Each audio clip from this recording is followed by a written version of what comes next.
Welcome to the Hindu Daily. It's great to be here. You know, when we sit down to go through the stack of articles for our deep dive, we're usually trying to find, I don't know, a single thread. Sometimes it's all politics, sometimes it's tech. Right. But looking at these 11 articles today, the word that just keeps jumping out at me is systems. Systems. I think that's the perfect way to frame it. Yeah. Because we're looking at the invisible machinery, really, the things that run the world behind the scenes. Exactly. It's everything from the code that governs what we're allowed to say online to these massive international trade deals that are moving cotton from one continent to another. And it goes right down to the micro level, the biological systems inside a hospital ICU, or even the social systems that are failing school cooks in a village. Right. And what's so striking is that none of these are isolated events. You see it so clearly today. A tiny tweak in a trade tariff in Washington sends these shock waves through a textile mill in Tamil Nadu. It absolutely does. And a political decision about, say, a wetlands water level in Hyderabad, that's not just an environmental story. It's a story about power, about who benefits when a system is. Yeah. Well, when it's manipulated. So that's our mission today. We want to move beyond the headlines and really take apart that machinery, see how it works. We're going to see systems being built, systems breaking down, and in a couple of cases, systems being deliberately rigged. It's a packed agenda, from AI regulation to the very grounded, very human struggles of those cooks in Chhattisgarh. So let's just dive right in. We're starting with our FAQ section. And first up is something that has to be keeping every social media CEO up at night. The IT rules. Yes, the Ministry of Electronics and Information Technology, or MeTEDI, they've just notified some major amendments to the IT rules from 2021.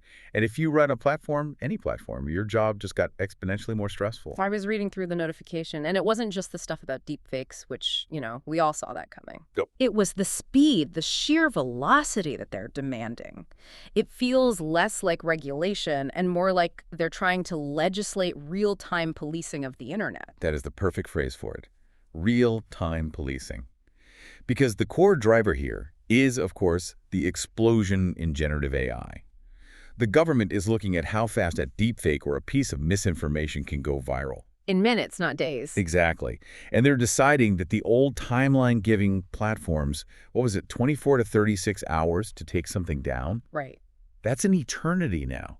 In the digital age, by the time 36 hours have passed, the damage is done, a reputation is ruined, or public order is threatened, it's over. So they've introduced this concept, this takedown clock, and the numbers are, frankly, staggering. They're slashing that compliance window to just 2 to 3 hours for any government or court notice. 2 to 3 hours. Just sit with that for a second. Yep. Think about the logistics. A court order comes in at 2 in the morning.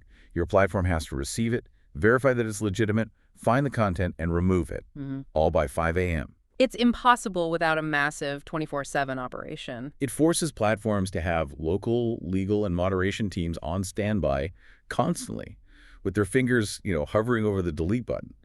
And it completely changes the liability. You miss that 2-hour window, you could lose your safe harbor protection. And losing safe harbor means the platform itself can be sued for what a user posted. Precisely.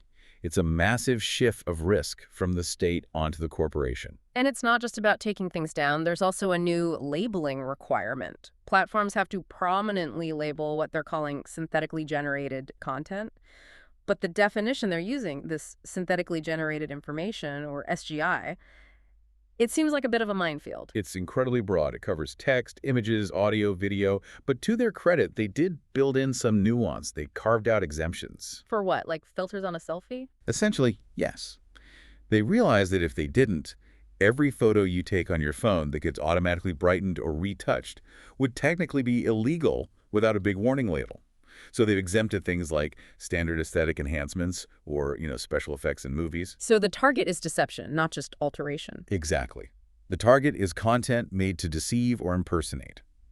But the problem is the burden is now on the platform to distinguish between, say, a harmless artistic filter and a malicious deepfake, and to make that call in under 3 hours. Which, just screams over censorship to me. If you have that kind of pressure and the choice is between leaving up something that might be satire or taking it down to be safe. You're going to take it down every single time. It incentivizes a delete first, ask questions later policy, a very blunt instrument for a very nuanced problem.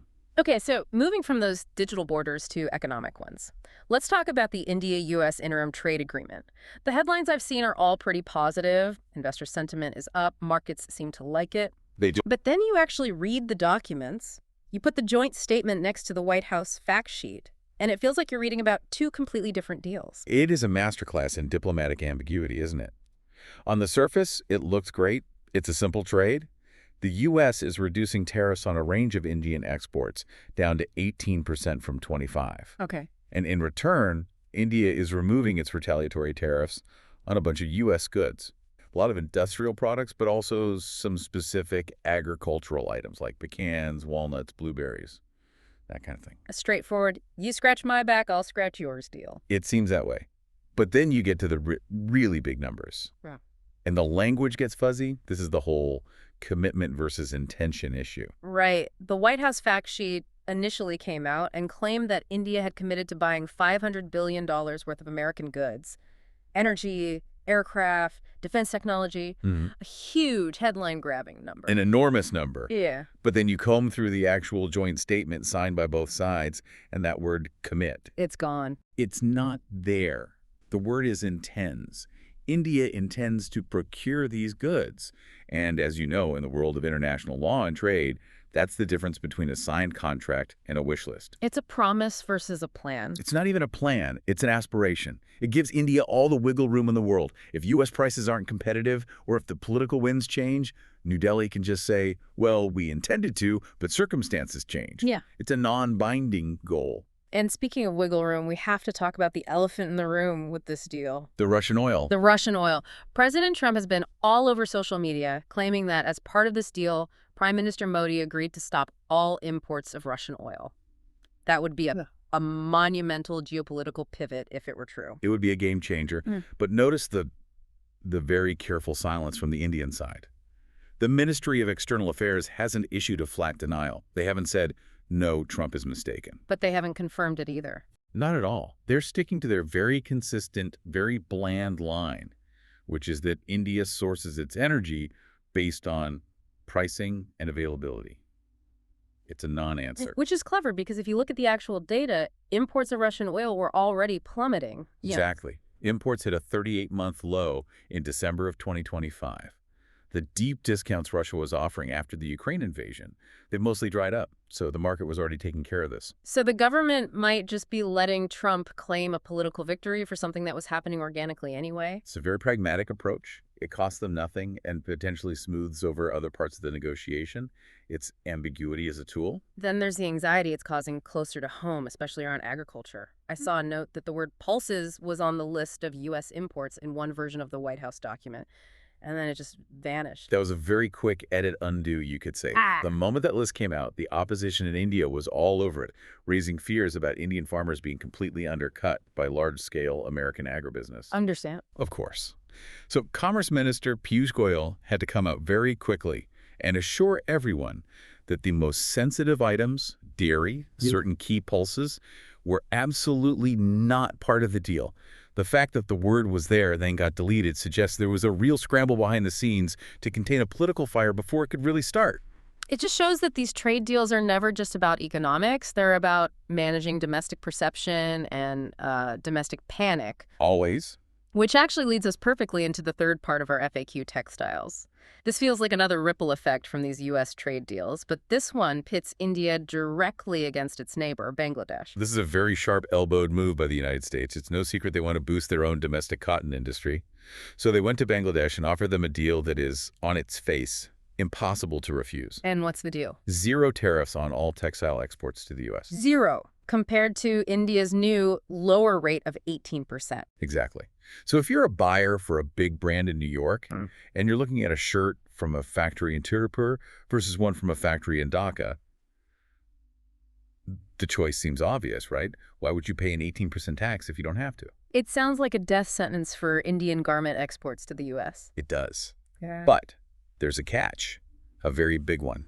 Some are calling it a poison pill hidden in the deal. Okay. To get that 0 tariff rate, Bangladesh must use U.S.-produced cotton for its garments. I I see. So it's not a gift, it's a lever. Yeah. The U.S. is essentially forcing Bangladesh to completely reconfigure its supply chain. That's precisely what it is, because right now, where does Bangladesh get most of its cotton and yarn? From India. From India. Yeah. To the tune of about $3.1 billion a year. Yeah. It's a massive market for Indian spinning mills.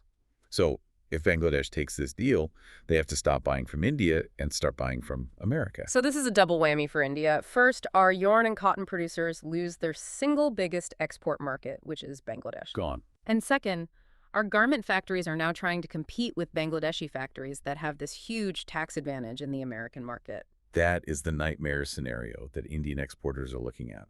They feel like they're being squeezed from both ends of the supply chain. Now, Minister Goyal has said that India will be offered the same facility, which seems to mean that if Indian factories use U.S. cotton, maybe they can get zero tariffs too. But that completely undermines the whole Make in India idea if we're just becoming an assembly point for American raw materials. It does. It really lays bare how the U.S. is using these trade agreements not just for trade, but as an instrument of industrial policy to weaponize its own agricultural sector. It's incredible. Just a few lines of text in a trade deal can change the economics of a cotton field in Gujarat. Okay, let's shift gears. We've been talking about how nations define themselves through trade.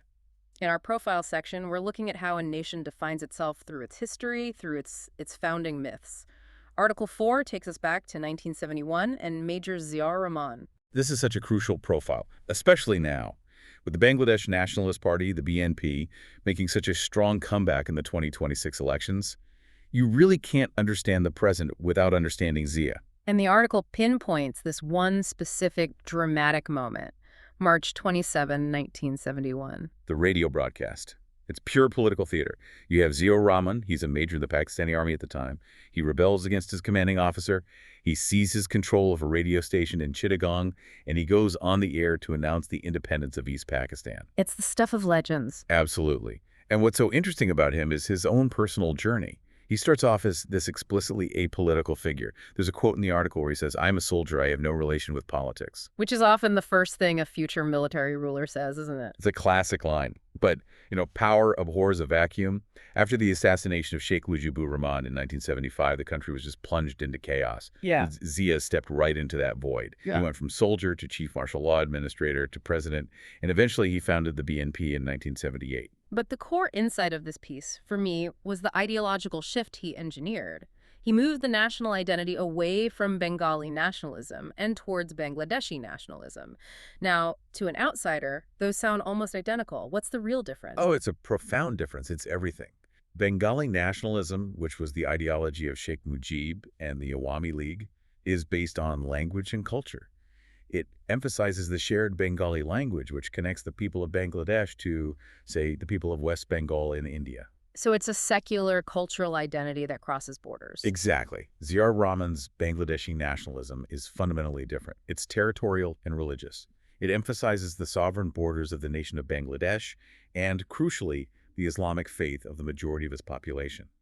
It was a conscious move to create distance from India. To say we aren't just an extension of a broader Bengali culture, we are a distinct political and religious entity. Precisely. We are Bangladeshi Muslims. And you can draw a straight line from that ideological project in the 1970s to the politics of 2026. With his son, Tariq Rahman. Yes. Tariq Rahman has ridden that exact same narrative to victory in the recent elections.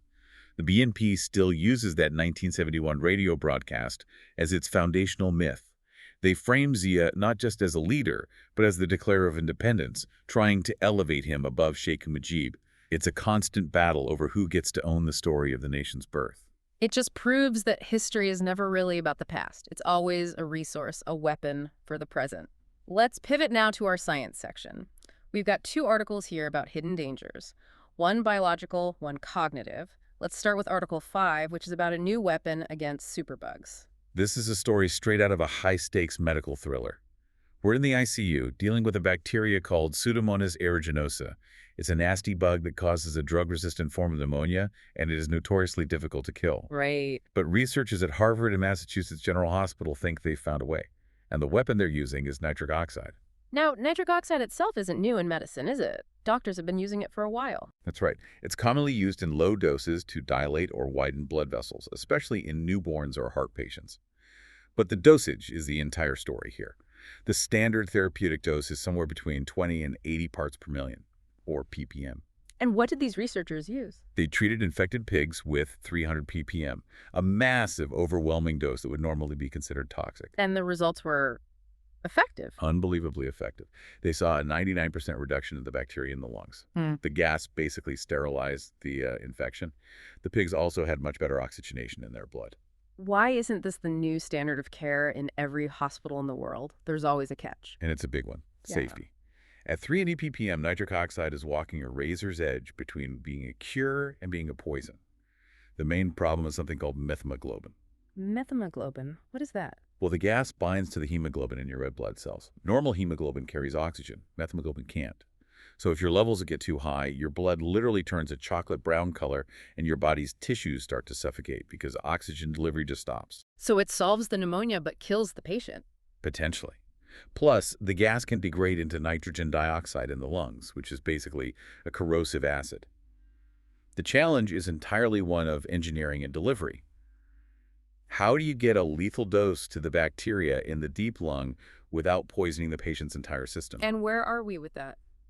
They've done some early phase 1 human trials on healthy volunteers, and they showed no serious adverse effects, which is promising.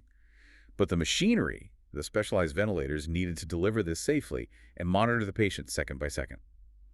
It just doesn't exist in a typical hospital yet. It's a huge breakthrough in the lab that still has a long way to go to get to the bedside. From biological safety, then, to cognitive safety. Article 6 is a study from the AI company Anthropic, looking at how coders use AI assistants. And I have to admit, as someone who loves a good shortcut, this one hit a little too close to home. I think it will for a lot of people. It's about what they call the cognitive offloading trap. So the study split coders into two groups. The first group, which they called the low-scoring group, essentially treated the AI like a junior intern. They just gave it the task, said, write me this code, got the answer, and pasted it in. The article called it vibe coding. Vibe coding. I love that. You know, it feels right, it looks right, so it must be right. And they finished their tasks very quickly. The problem was, when they were given a manual test later without the AI, they failed. They hadn't actually learned anything. Because they'd bypassed the struggle. They'd bypassed the entire learning process. And then you have the high-scoring group. How do they do things differently? They treated the AI not as an intern, but as a senior peer. They would ask it questions like, why did you choose this approach? Or, can you explain this function to me?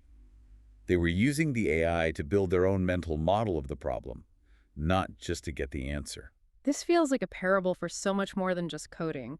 We're outsourcing the thinking process itself. We absolutely are. The study's takeaway is that efficiency can be the enemy of expertise. Real skill, real expertise, it comes from the friction. It comes from getting stuck, from debugging, from that frustrating trial and error process. That's what builds the muscle memory in your brain.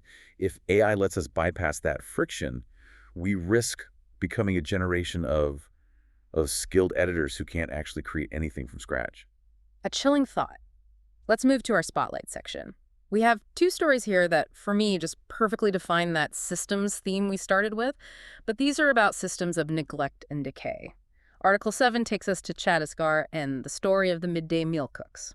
This is, without a doubt, the most heartbreaking article we're looking at today. It centers on the death of two women, Dulari Yadav and Rukmini Sinha. They died during a protest strike. They were protesting for better wages. And when you read what they were earning, it just stops you cold. Their honorarium is 2,000 rupees a month. 2,000 rupees, which, as you break it down, comes to about 66 rupees per day. 66 rupees. And that's not even the worst of it. They are unpaid during the summer break, so for May and June, they earn absolutely nothing. Zero. And the job description they have is so much more than just cooking. Oh, it's not just cooking. They're often the first ones to arrive at the school to open it up. They're cleaning the classrooms, sweeping the grounds, maintaining the school gardens. And in many rural schools that can't afford gas cylinders, these women are responsible for going out and collecting firewood just to light the stoves. There is such a cruel paradox at the heart of this. These are the women who are the backbone of the PM Poshan scheme, the midday meal program. Their entire job is to fight malnutrition and hunger in children. They are the front line in the war against hunger. And yet one of the women, Dulari Didi, is quoted as saying before she died, "We are dying of starvation every day." They are feeding the nation's future while literally being unable to feed their own families. And what are they asking for? They're not asking for a fortune. They're asking for the state-mandated collector rate, which is the minimum wage. It's roughly 350 to 400 rupees a day. They just want to be paid the legal minimum for their labor. It just highlights this vast invisible workforce of women who prop up our most critical public systems, and yet they remain completely unseen and unvalued by that very same system. It's a total systemic failure. And then from that human tragedy, we go to an ecological one in Article 8. This is about Durgam, Cheruvu, a lake in Hyderabad. It's another story about a system being manipulated, but this time for real estate. This article paints such a vivid picture of what they call managed decay. There's this incredible visual contrast. You could be sitting at a fancy rooftop bar, listening to trance music, looking out at what seems to be a glittering, beautiful lake. The postcard view. Exactly. But then you go down to the water's edge, and it's a horror show. The article describes the stench of rotting organic matter, of raw sewage, and the entire surface of the water being choked by a thick mat of water hyacinth. But the crucial point here is that this isn't just accidental neglect. This decay is being actively managed. That's the key. The lake isn't just dying, it's being slowly assassinated. The full tank level, the FTL, which is the natural high water mark of the lake, has been artificially lowered by nearly 2 meters over the past few decades. And how are they doing that? An irrigation official is quoted in the article, and he openly admits it. He says they regularly open the sluice gates to drain water out of the lake and keep the level low. Why on earth would they do that? To protect the encroachments. Over the years, wealthy and powerful people have built huge houses, apartment complexes, right inside the lake's protected buffer zone. If the lake were allowed to fill to its natural level during the monsoon, those multi-core properties would be flooded. So the system is being rigged to drain a public lake to protect private illegal construction. That's exactly it. The article even mentions how authorities will come and paint a red F on the walls of these properties to mark the full tank level, and the residents just paint over it. They erase it. Meanwhile, the lake is effectively dying. It's on life support. It receives 10 lakh cubic meters of treated sewage every 10 days. But even though the sewage is treated, it's full of nutrients. Those nutrients act like fertilizer for the water hyacinth, which then chokes all the oxygen out of the water, killing everything else. It is an ecological murder being committed in slow motion, all to protect property values. The privatization of a public resource right in front of everyone's eyes. Unbelievable. Let's move into our final section, the magazine section. 4 really different stories here, taking us from the near future to the very distant past.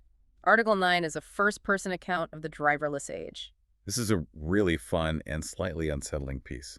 The author takes a road trip to Austin and Las Vegas, which are the 2 big test beds for autonomous vehicles, and tries out the 3 main players, Waymo, Tesla, and Zoox. And they're all quite different, aren't they? Radically different. Let's start with Waymo, which is Google's project. The author calls this the fleet model. It's polished, it's very cautious, and frankly, a bit boring. Boring is good for a driverless car. Boring is great.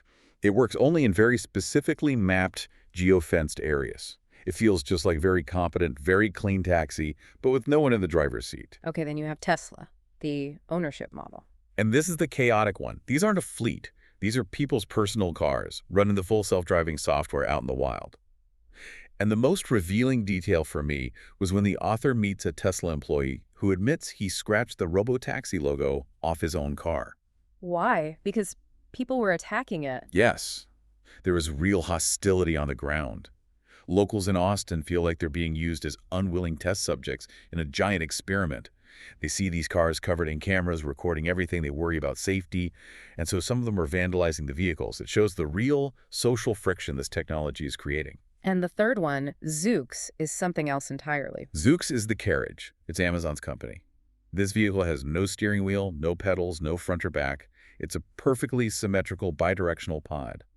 But this is also where the creepy factor really kicks in. The author puts a bag on the empty seat next to him, and a calm, disembodied voice from the ceiling immediately chides him. Please place all bags on the floor. Ah, the system is always watching. It's the God's eye view. In that moment, you realize you are not a passenger in a car. You are data inside a mobile computer that is watching, listening, recording, and analyzing your every move. It's the pinnacle of efficiency, but it comes at the cost of any semblance of privacy. And speaking of technology and connection, Article 10 looks at how the current architecture of dating apps is failing a huge part of the population. This is a really important piece about building inclusive connection. It starts with a stark fact. 16% of the world's population lives with some form of disability.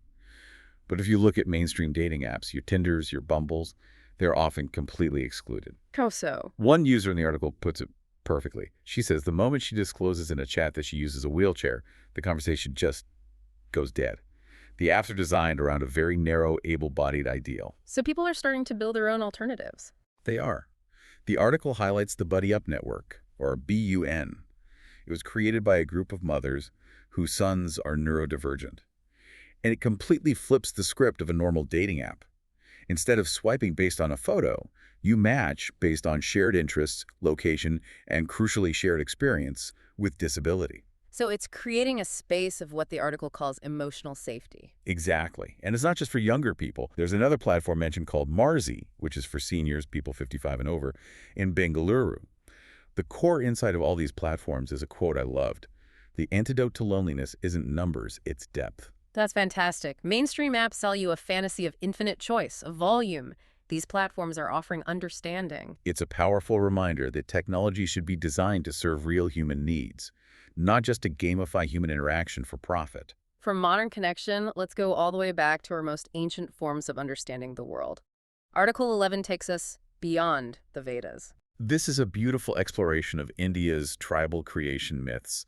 We're all familiar with the mainstream Brahmanical stories of creation Brahma emerging from a lotus, Vishnu, Shiva, the big, dramatic, singular events. The Big Bang stories, in a way. Right. But the tribal myths from communities across India tell a completely different kind of story.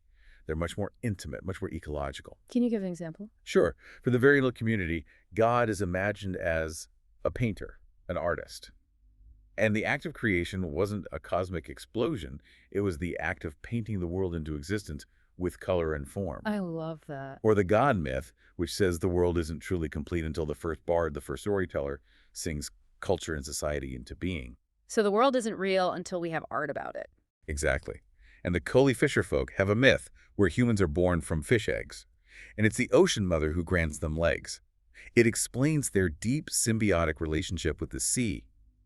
The expert in the article makes a brilliant point. Vedic myths often revolve around the concept of sacrifice, or yajna, to maintain cosmic order. Tribal myths almost always revolve around ecology and relationship with animals, with rivers, with the forest, with work. So creation isn't one big event. It's 1,000 small songs, as the author puts it, a continuous collaborative process. 1,000 small songs. That is the perfect segue to our final story, Article 12, which is about stitching small pieces together to create something beautiful and resilient.